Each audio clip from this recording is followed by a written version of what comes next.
बिस्मिल्लाहिर्रहमानिर्रहीम। डॉक्टर इमरान ज़फ़र साहब, आपका बेहद शुक्रिया कि आप मेरे पास तशरीफ़ लाएँ।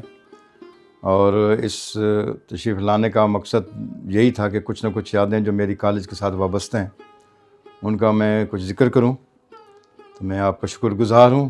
असल में डॉक्टर साहब बात ये है कि 1967 में मैट्रिक करने के बाद मैंने फ़र्स्ट ईयर में गवर्नमेंट कॉलेज जंग में दाखिला लिया और यहाँ इंटर की क्लास मैंने पढ़ी। उस वक़्त इंटर की क्लासेस में मेरे उर्दू के जो टीचर थे जनाब प्रोफेसर अबू बकर सिद्दीकी साहब थे। इंग्लिश के टीचर मेरे मोहम्मद याकूब भट्ट साहब थे। इसी तरह मेरे दीगर मज़ामीन भी थे जिसमें हिस्ट्री का मज़मून भी था, उर्दू एडवांस भी था। उर्दू एडवांस मैंने प्रोफेसर याद खान से अलमरूम से पढ़ा। तो ये 2 साल का अर्सा मेरा माशाल्लाह बहुत खूबसूरत गुज़रा, बहुत अच्छा गुज़रा। उस वक़्त भी अदबी सरगर्मियाँ उरूज पर थीं, चूँकि लोगों में बहुत शऊर भी था, इस हवाले से दिलचस्पी भी थी और दूर दराज से लोग हमारे इस कॉलेज में आते थे, आकर अपनी अदबी सलाहियतों का इजहार किया करते थे। फिर उसके बाद ये सिलसिला चल निकला।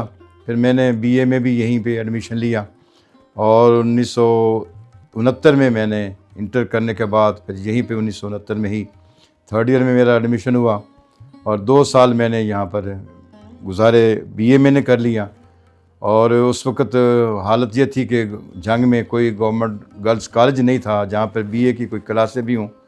तो यहाँ पर जो मेरा साल था बीए का वो को एजुकेशन का भी साल था। इस एतबार से भी हमारा ये सेशन जो था बड़ा भरपूर किस्म का गुज़रा। फिर ये सिलसिला हमारा चलता रहा। उस वक़्त भी हमारे कॉलेज का एक नाम था कि बक्खर से, सरगोदा से, दूर दराज के इलाके के लोग जो थे, बच्चे जो थे, स्टूडेंट जो थे, यहाँ पर तालीम हासिल करने के लिए आते थे और एक बेहतरीन खुशगवार अदबी सा माहौल भी था। और इसमें एक दूसरे के साथ हमदर्द, कोई लड़ाई नहीं, कोई झगड़ा नहीं, कोई ऐसी बात नहीं है। एक दूसरे के साथ हमदर्दी, सलूक, ताउन, ये सब कुछ हमारा वहाँ पे चलता था। और यही पोजीशन जो थी हमारे असातिज़ा के कराम के दरमियान में भी थी।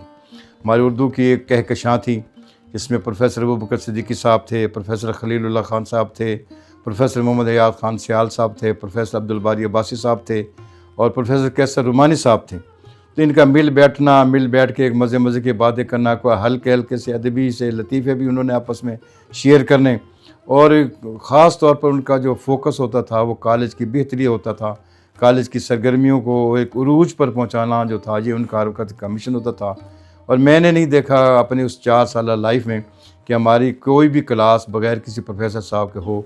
हर प्रोफेसर साहब ज़िम्मेदारी महसूस करता और जैसे भी जिसका पीरियड शुरू होता वो फ़ौरन अपनी क्लास में आ जाता। और तलबा भी हमेशा असातिज़ा की बहुत इज़्ज़त करते थे। वहाँ पर ऐसा माहौल ही नहीं होता था कि कोई उस्ताद के बारे में कोई बुरी बात करे या कोई बुरे लफ्ज़ उनके बारे में इस्तेमाल करे। ऐसा माहौल मैं ये कहता हूँ कि हमारे लिए तो बहुत गनीमत था। और आज भी उसी माहौल की तरबियत एक नतीजा है कि हमारे अंदर भी वही चीज़ें किसी न किसी हद तक सरायत कर चुकी हैं कि हम आज भी अगर हमारे असातिज़ा कराम से हमें कोई मिलता है या कोई नज़र आता है या कहीं हमारी मुलाकात होती है, अब आज भी हम उन्हें झुक कर सलाम भी करते हैं और उनके कदमों को हाथ लगा कर इज़्ज़त अफ़ज़ाई हमारी होती। तो चूँकि ये वो अदब है जो हमने अपने उस तालीमी दौर के दरमियान जो है ना वो हासिल किया था। जिस तरह हमारे असातिज़ा के दरमियान हम आंगे थी, इसी तरह हमारे जो तलबा साथी होते थे उनके दरमियान में एक हंगामे थी। कोई फूलें करना या 1 अप्रैल फूल मनाना या एक दूसरे को ह्यूमिलेट करना, इस तरह की बातें ही नहीं हुआ करती थी। उस वक़्त हमारा एक अदबी माहौल इस तरह का भी था कि सुबह की असम्बली होनी, वहाँ पे तिलावत कलाम पाक होती थी, नात पाक होती थी, फिर कौमी तराना पढ़ा जाता था। फिर हमारे तलबा लाइनों में जो है अपने अपने क्लासों में जो है ना वो चले जाते थे और उन्हीं के साथ बेल बजती और अपने अपने पीरियड्स का जो था वो आगाज़ हो जाता। तो वहाँ पर ये सारा कुछ चलता था। हमारी अदबी सरगर्मी इस हद तक थी कि मुशायरे बहुत होते थे। ड्रामेटिक सोसाइटी हमारी बड़ी एक्टिव थी, फ़ाल थी। इसके अलावा तकरीरी मुकाबला जात, अदबी तकारीर, दूसरे मुशायरे, यानी इस तरह करके जो था ये एक बड़ा माहौल बना होता था हमारे इस कॉलेज का। तो इसकी शोहरत इस हद तक थी कि रहीम यार ख़ान, सादकाबाद, लाहौर, ये तो आम शहर थे ना जहाँ से बच्चे जो थे मुकाबला करने के लिए आते थे, बल्कि इवन इसके कराची तक के लड़के जो थे हमारे इस कॉलेज के माहौल से मुतासर होकर जाते और वहाँ जाकर ये बातें करते जी कि जो हमने जंग कॉलेज का माहौल देखा है ऐसा माहौल तो हमें पाकिस्तान में कहीं भी नज़र नहीं आया।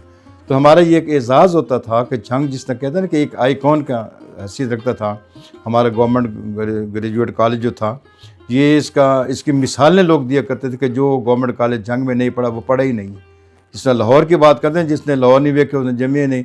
तो यही बात हमारे गवर्नमेंट कॉलेज झंग के बारे में भी कही जाती थी कि जो गवर्नमेंट कॉलेज झंग में नहीं पढ़ा वो उसने तालीम हासिल ही कोई नहीं की। क्योंकि बेसिक बात यहाँ पर ये थी कि यहाँ पर सिर्फ किताबें पढ़ाई नहीं जाती थी, बल्कि अदब सिखाया जाता था। किताबें तो इंसान घर बैठ कर भी पढ़ लेता है, लेकिन अदब जो सीखना होता है वो इदारों के बगैर और एक माहौल के बगैर और एक सोसाइटी के बगैर नहीं हासिल की जा सकता। यहाँ हमारी ट्यूटोरियल ग्रुप होते थे, वीकली ट्यूटोरियल ग्रुप होते थे। हर क्लास के 5-5, 10-10 लड़कों को मुश्तमिल एक ग्रुप बना दिया जाता था। वो जो टीचर जो होते थे, हमारी वो छुट्टी रिकमेंड करनी है तो वो रिकमेंड करते थे, फ़ीस माफ़ी की बात है तो वो करते थे। तो ये सारा माहौल जो था ये एक हमारा बना हुआ था।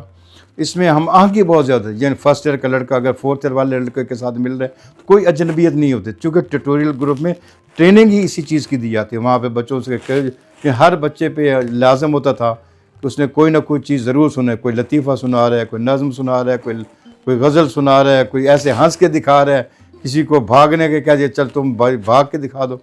तो इस तरह करके एक बड़ा जो था ना, बड़ा पुरलुत्फ़ माहौल था जो हमारे उस कॉलेज में रहा। हमें तो बहुत खुशी होती है। प्रिंसिपल जो थे, सबसे पहले हमारे प्रिंसिपल जिस दौर में मैं पढ़ा उस वक्त प्रिंसिपल M.A. सईद साहब थे। एक बड़ी बारूब शख्सियत, क्लीन शेव और गुड पर्सनालिटी। जब वो अपने ऑफिस में होते थे तो लोग उनके ऑफिस में बहुत कम जाते थे, क्योंकि हर कोई अपनी क्लास तक महदूद होता। ज़रूरत ही महसूस नहीं होती थी कि बिलावजह प्रिंसिपल ऑफिस में जाकर कोई बैठ जाए। तो प्रिंसिपल साहब जब खुद बाहर निकलते उस वक्त इस तरह एक सन्नाटा छा जाता था कि यहाँ पर शायद कॉलेज में कोई बच्चा पढ़ता भी कोई नहीं, या कॉलेज में बिल्कुल आज छुट्टी है। ये एक रोब भी था, एक दबदबा भी था, एक डिसिप्लिन भी था। और इस डिसिप्लिन से हम इतने मुतासर होते थे कि हमें पता चलता था कि वाकई हमारे इस कॉलेज में एक तालीमी माहौल है। और फिर उसके बाद कुछ अर्सा बाद जो है उनका तबादला हो गया प्रमोशन होने की वजह से, और फिर प्रोफेसर सैयद अब्दुल बाकी साहब जो थे वो हमारे प्रिंसिपल बने। वो झंग सिटी से उनका ताल्लुक़ था और बड़े एक्टिव आदमी थे और बच्चों के साथ बड़ा उनका राब्ता रहता था। उनके मसाइल सुनना, उनके मसाइल हल करना। किसी गरीब बच्चे को देख लिया तो कोई चीज़ उसके ले के दे दी, किसी को जर्सी ले के दे दी, किसी को स्वेटर ले के दे दिया। यानी ये इस तरह का हमदर्दी वाला उनका एक मिजाज था। और उसी दौरान हमारे 68 में अयूब खान जो सदर पाकिस्तान के, उनके ख़िलाफ़ एक तहरीक चली जिसके साथ ज़ाहिर गवर्नमेंट कॉलेज झंग में भी हुए। यहाँ पर भी कुछ ना कुछ थोड़े बहुत हंगामे शुरू हो गए, क्योंकि कुछ लोगों की सियासी मुदाखलत थी जिसके नतीजे में ये सारा कुछ सिलसिला चल निकला। तो उस वक्त भी, लेकिन इसमें यह भी था, लेकिन हंगामे ज़रूर हुए, लेकिन वो एक हुल्लड़बाजी वाला कल्चर है वो कम अज़ कम यहाँ पर पैदा ना हो सका। उसकी वजह क्या थी कि हमारे जो तलबा थे वो इतनी तरबियत याफ्ता थे कि वो इन चीज़ों में बिलीव ही नहीं करते थे। एहतजाज ज़रूर किया, नारे उन्होंने ज़रूर लगाए, सड़कों पे ज़रूर घूमे, इधर उधर ज़रूर चले फिरे, लेकिन जो बदतमीज़ी वाली बात थी या बदतहज़ीबी वाली बात थी या गालम गलोच वाली बात थी या किसी को बुरा भला कहने वाली बात, इस हवाले से उनका कोई किरदार नहीं था।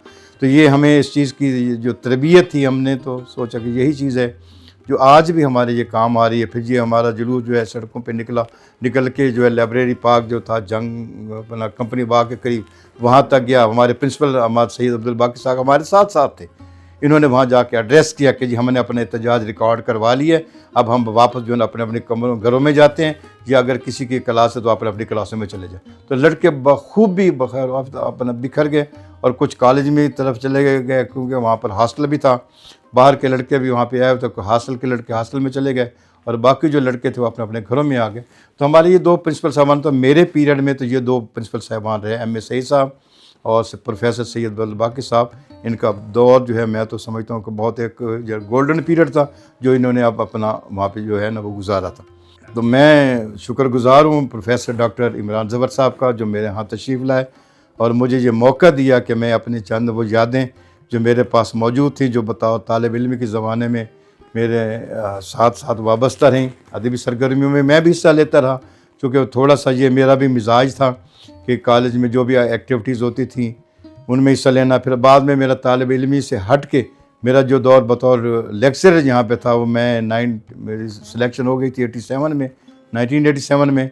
कुछ अर्सा मैं शुरकोट कॉलेज रहा, वहाँ से मेरा 1996 में यहाँ गवर्नमेंट कॉलेज झंग में तबादला हुआ। फिर मैं यहाँ पे आ गया, एज लेक्चर था, और आते ही मुझे जो है बज़्म हयात का इंचार्ज बना दिया गया और अदबी सरगर्मियाँ जो है ना वो मेरे सुपुर्द कर दी गई। मैंने भी इसलिए बखुशी कबूल कर ली कि शुरकोट कॉलेज में भी मेरे ज़िम्मे यही असाइनमेंट होती थी। और फिर यहाँ पर मैंने जिस हद तक मुमकिन हो सका मैंने ऑल पाकिस्तान डिबेट्स करवाई और चीफ मिनिस्टर पंजाब के अदबी मुकाबला जात करवाए, फैसलाबाद तालीमी बोर्ड के मुकाबला जात करवाए और पंजाब यूनिवर्सिटी की सतह पे मुकाबला जात करवाए। और मैं ये समझता हूँ कि मुझे ये बताने में वाकई एक फ़ख्र होगा कि मैंने अपने कॉलेज के बच्चों को इस हद तक तैयार किया था कि मैं यहाँ अपने बच्चों को तारिक अजीज़ शो में पार्टिसिपेट करवाने के लिए भी लेके गया था और वहाँ पर उन्होंने अपना एक्सपोजर दिया था कि हम भी गवर्नमेंट कॉलेज जंग के हैं। यानी ये इतने हमारे बच्चे टैलेंटेड थे कि उन्होंने वहाँ पर बड़े एतमाद के साथ वहाँ पर कम्पीट भी किया। फिर इसके अलावा हमारे पास जो है मुख्तलिफ़ शहरों के बच्चे आते हैं, मुख्तलिफ़ शहरों के बच्चे आके हमारे अपने अपने फ़न का मुज़ाहरा यहाँ पे करते हैं। हमें खुशी होती है कि जब हम यहाँ पे ड्रामा स्टेज करते हैं, अदबी प्रोग्राम करते हैं, तकारीर करते हैं, मुशायरे होते हैं। फिर कल्चरल पॉइंट ऑफ व्यू से हमने यहाँ के जंग के कल्चर को बड़ा डेवलप किया। एक लुंगी लाचा का जो हमारा कल्चर है, पगड़ी वाला का जो कल्चर है, और इस तरह की चीज़ों को ना हमने लोगों में रूशनास कराया ताकि जब वो जंग में आएँ तो जंग में आके ये देखें कि जंग में ये सारा वो पुराना देही कल्चर भी मौजूद है, शहरी मिजाज भी यहाँ पर मौजूद है और प्यार और मोहब्बत करने वाले लोग जो है यहाँ पर मौजूद है। फिर मुझे असाइनमेंट्स मेरी तो बढ़ती गई, जिस तरह मैं आगे चलता गया असाइनमेंट्स मेरी बढ़ती गई। मैं कॉलेज का जो मैगज़ीन था मुझे इसका पहले एडिटर बनाया गया, फिर मुझे कुछ अर्सा इसका चीफ एडिटर भी बनाया गया, कुछ अर्सा मुझे कोऑर्डिनेटर भी बनाया गया, मुझे गर्ल्स हॉस्टल का सुप्रेंट भी बनाया गया, मैं बसर भी यहाँ पर बना रहा, मैं डिप्टी कंट्रोलर इम्तिहानात भी यहाँ पर रहा। प्रिंसिपल साहब की स्टैम्प जो थी वो मुझे अलाउ की गई थी कि आपने हर सतह के जो फॉर्म है दाखिला के, चाहे वो मैट्रिक के हैं, चाहे FA के हैं, चाहे ओपन यूनिवर्सिटी के हैं, चाहे पंजाब यूनिवर्सिटी के हैं, सरगोदा यूनिवर्सिटी के, जिसके भी है ना उसके अटेस्टेशन की जो अथॉरिटी थी वो भी प्रिंसिपल साहब ने मुझे दी हुई थी और अल्हम्दुलिल्लाह मैंने उसे खूब निभाई। कंट्रोलर इम्तिहानात की हैसियत से ख़ास तौर पर मेरे पास जो असाइनमेंट थी कि ACR में नया तमाम असातिज़ा का जो रिज़ल्ट एंटर करना होता था वो रिज़ल्ट कैलकुलेट करना और एंटर करना वो भी मेरे ज़िम्मे होता था। अल्हम्दुलिल्लाह मैंने अपना जो ड्यूरेशन था वो बखूबी निभाया और जब मैं रिटायर होने लगा तो उस वक्त मेरे पास 31 असाइनमेंट्स थी। तो मेरे एक दोस्त थे, उन्होंने एक बल्कि दहल खा कि जी आपको फिर 31 तोपों की सलामी भी देनी चाहिए कि चूँकि आपके पास 31 असाइनमेंट नहीं हैं। तो प्रिंसिपल साहबान का हमेशा मुझ पर एतमाद रहा। जितने भी प्रिंसिपल साहब मेरे इस तदरीसी दौर में आए हैं सब ने मुझ पर एतमाद किया और मुझ हर आने वाले ने असाइनमेंट मेरी बढ़ाई या कम असाइनमेंट मेरी किसी ने भी नहीं की। तो मुझे भी खुशी होती थी कि जिस इदारे से मैंने तालीम हासिल की है, जिस इदारे की वजह से मुझे यहाँ से रिस्क मिल रहा है, जिस इदारे की वजह से मुझे इज़्ज़त मिल रही है, अगर मैं किसी काबिल हूँ और मैं इस इदारे की किसी न किसी हवाले से खिदमत कर सकता हूँ तो मैंने अपने आप को इस काबिल समझा और अल्लाह ताला की मेहरबानी से मैंने जिस हद तक मुमकिन था मैं वो खिदमत इस इदारे की करता रहा और इंशाअल्लाह जब तक मौजूद हूँ, इस दुनिया में मौजूद हूँ, इस इदारे के साथ मेरी हमदर्दियाँ, मेरी मोहब्बतें में हमेशा वाबस्ता रहेंगी। डॉक्टर साहब आपका मैं बहुत शुक्रगुज़ार हूँ कि आपने मेहरबानी की, मेरे पास तशरीफ़ लाए और मुझे अपनी कुछ बातें करने का मौका दिया। आपका बहुत शुक्रिया, बहुत मेहरबानी।